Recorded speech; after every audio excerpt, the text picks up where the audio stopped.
Hey guys, and welcome back to the garden. Welcome to my channel if you're new here. My name is Blanca. So today's video, we're doing a garden walk. It is towards the afternoon, so you're gonna get the golden hour opposed to the morning walk. I wasn't able to get out here this morning and talk to you guys, so I am doing an afternoon walk. So lots of changes in the garden since I was just here. We've got my anusmums in bloom. I want to show you those. I've got some other orchids in bloom that I want to share with you guys and just let you know how my orchids are doing overall. I also wanted to let you guys know before I get started that my YouTube in Spanish is back.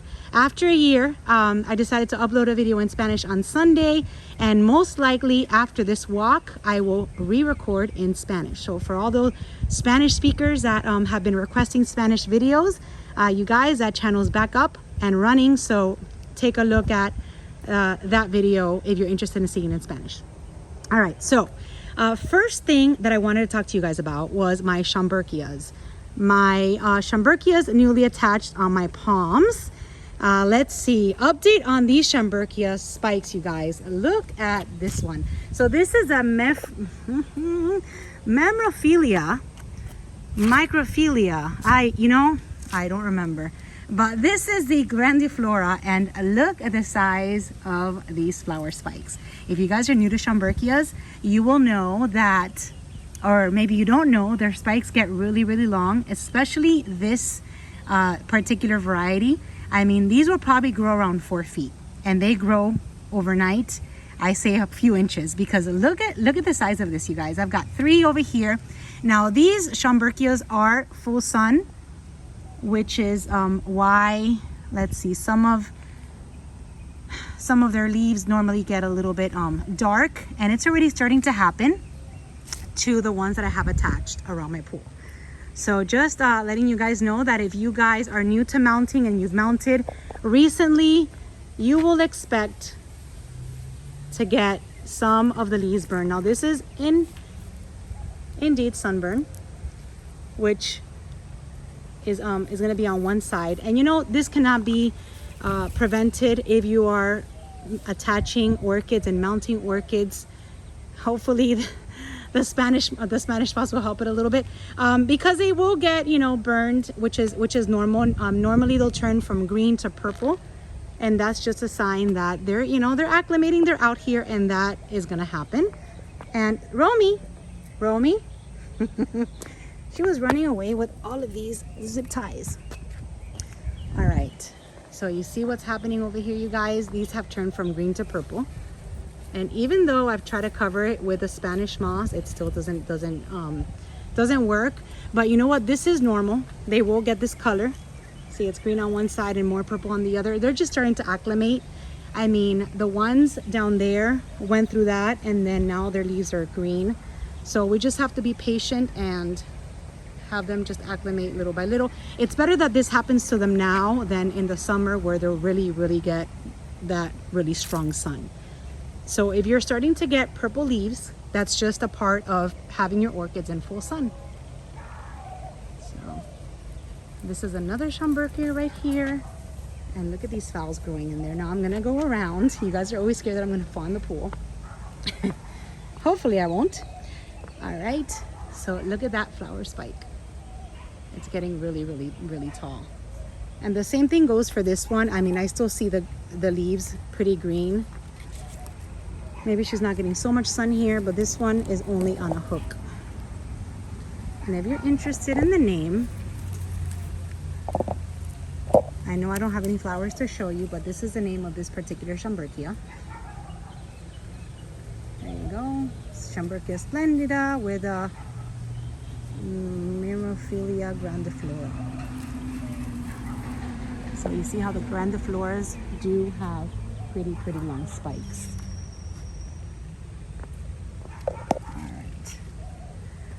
All right, walking the garden,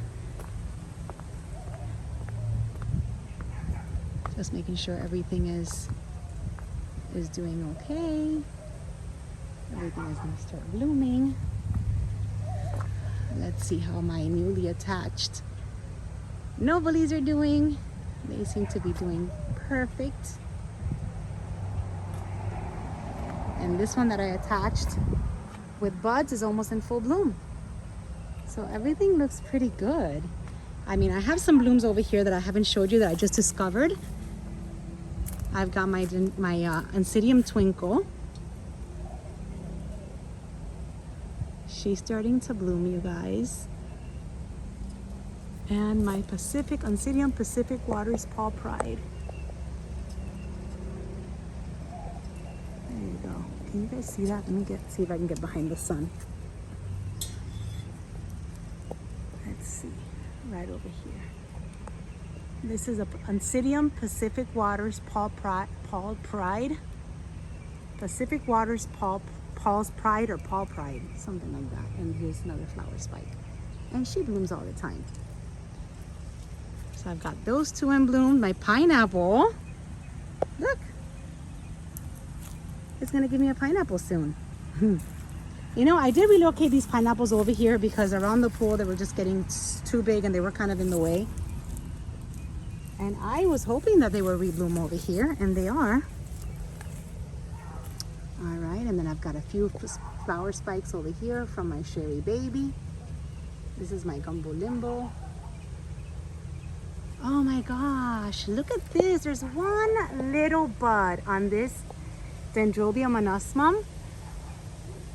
Now this one, I don't know if you guys remember, but this was a keiki that I attached a few years ago. Is that coming into focus? It's not even coming into focus. All right. It's a keiki I attached a few years ago from one of my anosmums, and she's got one bud on her, you know, which means that, oh, two buds on her. There's another one right here. There you go. So she was tiny when I attached her, and she's gonna give me two flowers. And let me see, now this was my Epicattleya, or just an Epidendrum Serena O'Neill. And you see how purple she is? That's because of the sun. And she's bloomed there before, so hopefully she'll be okay. Alright, so that's what's going on this side of the garden. Now, I just want to show you really quick what it looks like, and I've seen this a lot around, you know, the different neighborhoods where they attach. Oh, my dogs just bark at those. I don't know why the roosters are out at this time. Those are my neighbor's roosters on the other side of the garden. My dogs are going crazy. All right, so I see this a lot, and I wanted to try it, which was putting fowls inside staghorns. And I put two fowls in here that I found on the ground, and one is blooming. So look at how pretty that looks, you guys. There's flowers coming out, and the sun is about to it's shining in my face. It's about to set. So look at that. Isn't that pretty? I wanted to try it, so I'm gonna leave those two fowls in there to see how they do. I mean, they were already in bud when I stuck them in because they were around my garden, like one of the fowls that fall. And then I just kind of like threw them in there. Not threw them, but you know, just placed them in there. And now they're flowering. So we'll see how they do, if they like to be on there, inside of there. Just kind of like an experiment. And you see, all the way on that side of the garden, my dogs are going crazy, barking at the roosters and the hens. Now this is a dendrobium around my pool that I keep in a pot. That's starting to open.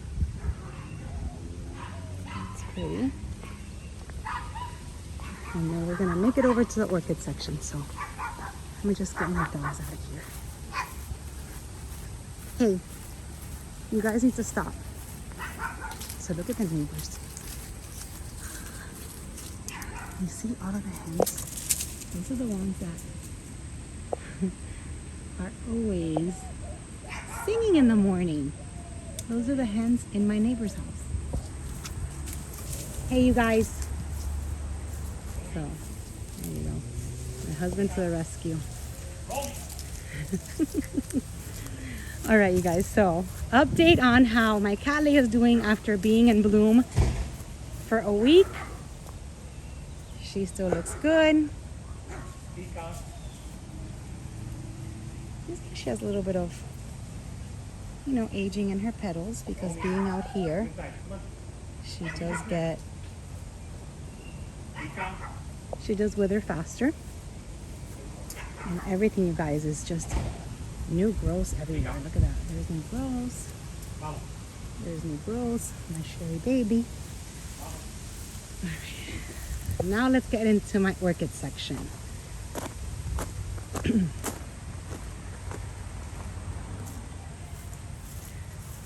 see. So this pretty dendrobium just bloomed. And then there's also new growths and keikis attached. How pretty. And then we've got some pals growing. Violetas are still looking good. Okay.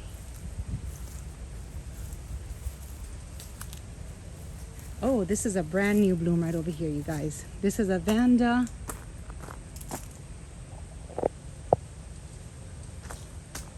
Very fragrant. And this one here is a constant bloomer. I feel like she was just in bloom a few months ago. This one is my Morellii. There you go. Vanda, Varicorn, and Morellii Carmella. And this one came from Carmella in a box. Compact Vanda, very fragrant, very waxy, and she's in bloom again. How pretty. Brand new blooms. All right. Oh, look at this Brassavola also. This one got really purple, you guys. I just mounted this one. I guess this one's getting a lot of sun over here. You know what? I'm gonna move her. You know, she's acclimating, but I don't want her to burn completely, so I'm just gonna put her lower. Because see, all these other Brassavolas don't have such purple leaves. So just keeping an eye out on everything. You know, especially ones that I move around to make sure that they don't get too much sun exposure and then just get too burned. All right, so my anasmums have opened, and like usual, they smell amazing like raspberries. Look at how pretty. Oh my gosh, they smell so good. Oh my goodness, they smell amazing, you guys. So a subscriber told me that the reason that I'm not getting flowers on all of the canes, you see, look, if I stand back, you will see all of the canes that these anasmums have, and there's still, I mean, there's still lots of buds over here, especially towards the bottom, that have to open. But what happens is that the canes that flowered last year won't give me flowers again this year. They might give me flowers maybe next year. That's what they told me. I didn't know that about the anasmums. I just thought maybe those canes were just dry and not good anymore. But that's what they said. Any cane that flowers this year will not flower again next year. That is new news to me. And of course, any cane, I guess this is the way it works. Any new growth, any cane that develops now, like for example, right here I have some new growth, so that one will flower next year. I mean, that's what I understood from the comment that was left.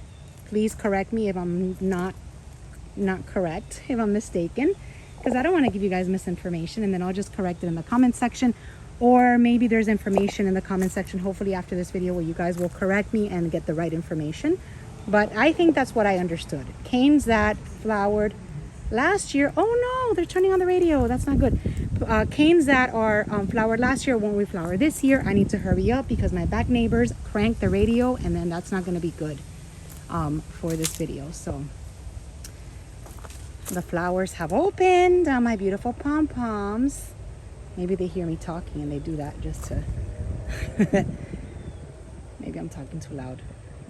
But look at the pom-poms, you guys. Aren't these so cute? Look at that. They're pretty orange little pom-poms all over. And if you missed the last video where I gave the name, I don't want to leave you guys hanging without the name for this beauty, just in case it's the first time you watch. Now the sun is right behind me, so it's probably going to be a little bit hard to see the. Oh, look at that! Look at those colors. Oh, that's so awesome. I love this orchid, you guys.